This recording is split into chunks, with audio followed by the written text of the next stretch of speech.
সম্মানিত গাইস, আসসালামু আলাইকুম। আশা করি সকলে ভালো আছেন।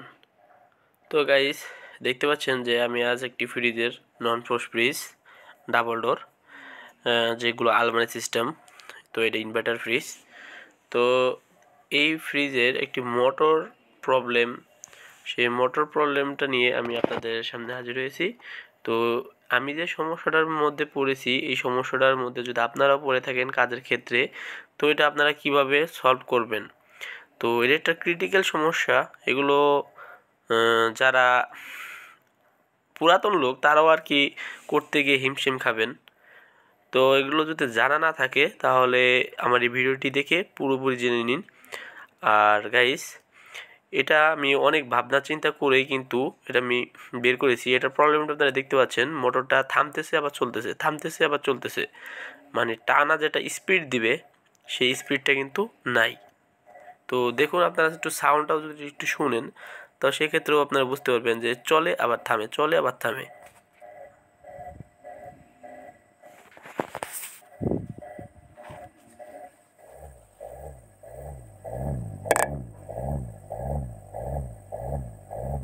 তো গাইস, আমি যতটুকু শোনানোর চেষ্টা করেছি আশা করি আপনারা অবশ্যই শুনতে পারছেন।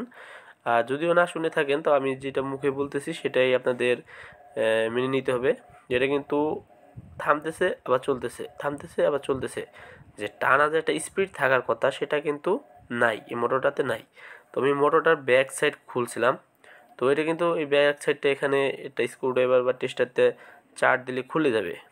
আর এটার যে প্রবলেমটা যে আমি ফেস করছি, যে থামতেছে চলতেছে, থামতেছে চলতেছে, এটা আমি কারেন্ট দিয়ে ডাইরেক্ট চেক করেছি। দেখেন, এটা কিন্তু আমি ডিসি 12 ভোল্ট একটি অ্যাডাপ্টার দিয়ে আমি বানাই নিছি। এই যে এটা কিন্তু ডিসি 12 ভোল্টের একটা কারেন্টের লাইন, এই যে দেখতে পাচ্ছেন, এটা একটা ডিসি 12 ভোল্ট। আপনারাও চাইলে চেক করে নিতে পারবেন। এছাড়াও যে আপনারা যদি এরকম 12 ভোল্টের ব্যাটারি পান, 12 ভোল্টের ব্যাটারি দিয়েও কিন্তু আপনারা চেক করতে পারবেন বাসা বাড়িতে। এছাড়া ছোটো 12 ভোল্টের ব্যাটারিগুলো পাওয়া যায়, বা 9 ভোল্টের ব্যাটারি দিয়েও কিন্তু এটা চলবে। আর এটা যে মোটরের যে রেটিংটা লেখা আছে সেটা আপনাদেরকে দেখাই। তো এটা কিন্তু দেখুন, এই মোটরটা হচ্ছে, এটা আমি একটা ওয়ালটন ফ্রিজ থেকে আর কি খুলে আনছি। তো এটা হচ্ছে Panasonic company 12 volt 1.8 watt CW। তো এটা 12 ভোল্ট ডিসি, 12 ভোল্ট ডিসি। তো গাইস, এটা প্যানাসোনিক কোম্পানির মোটর।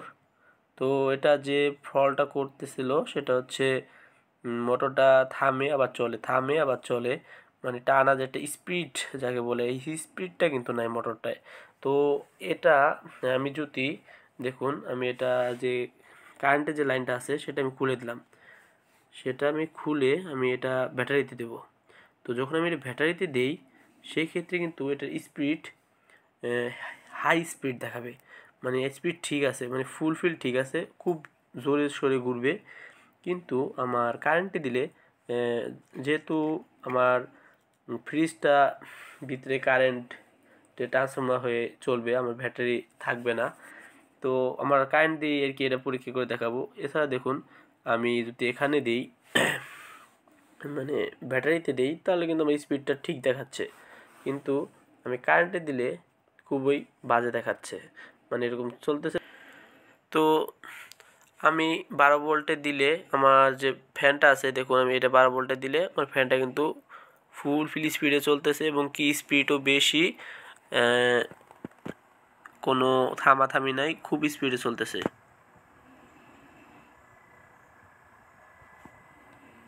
তো গাইস, আপনারা দেখতে পাচ্ছেন যে ফ্যানটার কিন্তু প্রচুর বাতাসের দাগ আছে, সুন্দর, মানে স্বাভাবিকভাবে আর কি চলতেছে, এটা আর কি কোনো রকম সমস্যা নেই। আর তখন কিন্তু আমি যদি কারেন্টে দিই তাহলে কিন্তু ফ্যানটা চলে আবার থামে, আবার চলে আবার থামে, আবার চলে আবার থামে, এরকম। তো এটা হচ্ছে প্লাস একটা মাইনাস, কালাটা মাইনাস তার আর হচ্ছে লালটা প্লাস তার, এভাবে করে ম্যাচিং করে লাগাতে হবে। আর উল্টা লাগালে আর কি আপনার ফ্যানটাই ঘুরবে না, এই আর কি।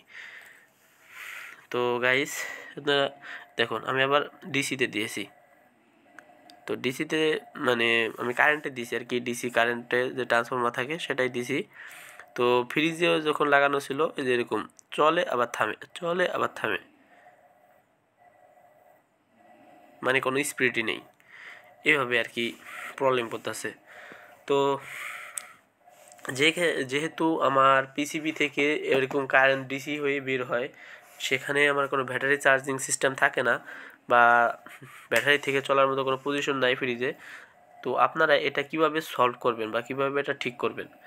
তো আমি প্রথমত আমি ট্যান্ডেস্টার ব্যবহার করেছিলাম, যে ট্যান্ডেস্টার ব্যবহার করে দেখি কি হয়, লাইনটা পাই কি না, কিন্তু হয় নাই।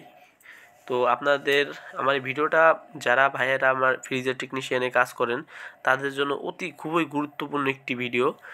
এছাড়া আমি ডায়োড ব্যবহার করেছিলাম, যে ডায়োড দিয়ে ভোল্টেজটা অ্যাকুরেট রাখার চেষ্টা করেছিলাম বা যাতে স্মুথলি চলে, ফ্যানটা স্পিড পায়, কোনো লাভ হয় নাই বা ফ্যানটা চলে নাই। পরে এখান থেকে আমি একটি ছোট্ট ক্যাপাসিটর ব্যবহার করেছি। তো দেখতে পাচ্ছেন এটা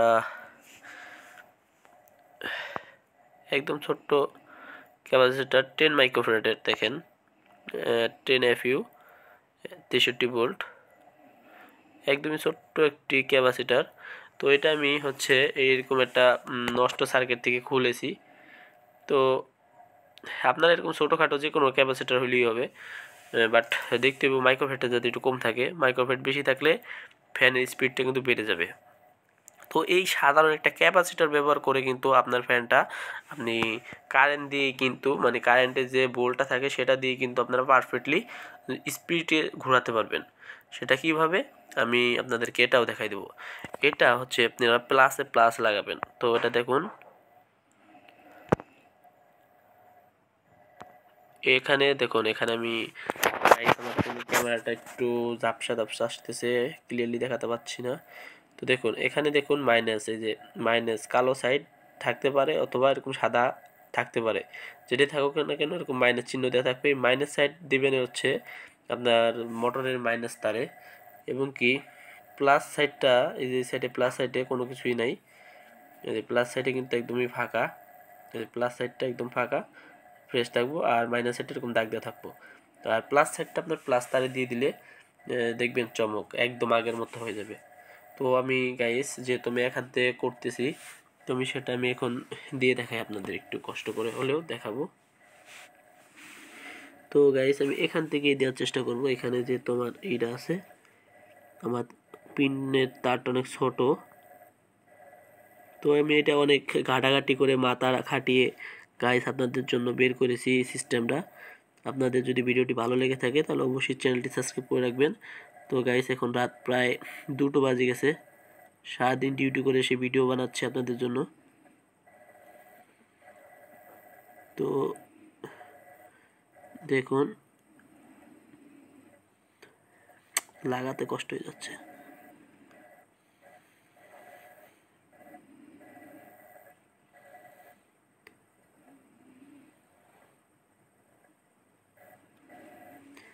আচ্ছা আমি এটা ঢোকাই দিই, দেখি পারি কিনা।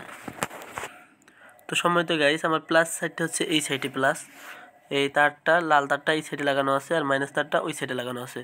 তো দেখুন আমি কিন্তু এই প্লাসে যে মানে ক্যাপাসিটরের প্লাসটা আমি এই সাইডে রাখছি এবং কি মাইনাসটা এই সাইডে রাখছি। তো গাইস আমার এখানে একটু জুম হয়ে যাওয়ার ফলে আমি দেখাতে একটু কষ্ট হচ্ছে, বাট না একটু বুঝে নিন, আমি মুখে বলতেছি কারণ আমার ক্যামেরাটাতে এতটা ভালো না ফোনের।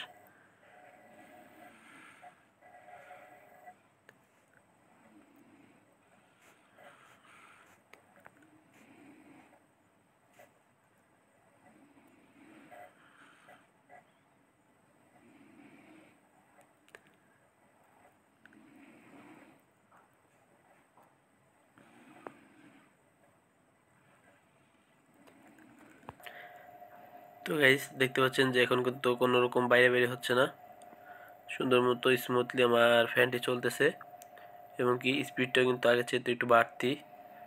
তো আপনারা চাইলে এভাবে করে কিন্তু আপনারা কাজ করতে পারেন, তো এতে কোনো রকম সমস্যা হবে না। আর সময় তো গাইস যেহেতু ফ্যানটি অনেকক্ষণ ধরে চলতেছে, কোনো সমস্যা হবে না, বাট আমি আপনাদের যেভাবে দেখাই দিলাম ঠিক এভাবেই কাজ করবেন। আর প্রয়োজনে এখানে চাইলে আপনারা ডায়েট ব্যবহার করতে পারেন, যাতে লাইনটা ফিডব্যাক না আসে। প্রয়োজন নেই, আপনারা এভাবে যেমনি দিয়েছি এইভাবে দিলেও আপনাদের ফ্যানটি 100 চলবে সুন্দর মতো। এই একটা তার কেটে বা দুইটা তারের সাথে দুইটা লাইন লাগাইয়ে, এই যেমন দুই ঠ্যাং আছে, এই যে প্লাস মাইনাস বোঝায় ক্যাপাসিটারে, দুই পাশে দুইটা লাগাই দিয়ে সুন্দর মতো টেপিং মেপিং করে দিবেন যাতে পানি টানি না ঢোকে। করে দেওয়ার পর এটা ফিটিং করে দিলে এখানে বাস আপনার কাজ শেষ। আপনি এটা লাগাই দিয়ে মোটা অঙ্কের বিল আপনারা নিতে পারবেন। আর এই ফ্যানটা আপনাদের এইগুলো সচরাচর কিন্তু মার্কেটে খুব কমই পাওয়া যায়। তো এভাবে কাজ করলে আপনারা সফল হবেন। তো সবাই গাইস ভালো থাকবেন, সুস্থ থাকবেন। আসসালামু আলাইকুম রহমতুল্লাহি ওয়া বারাকাতুহু।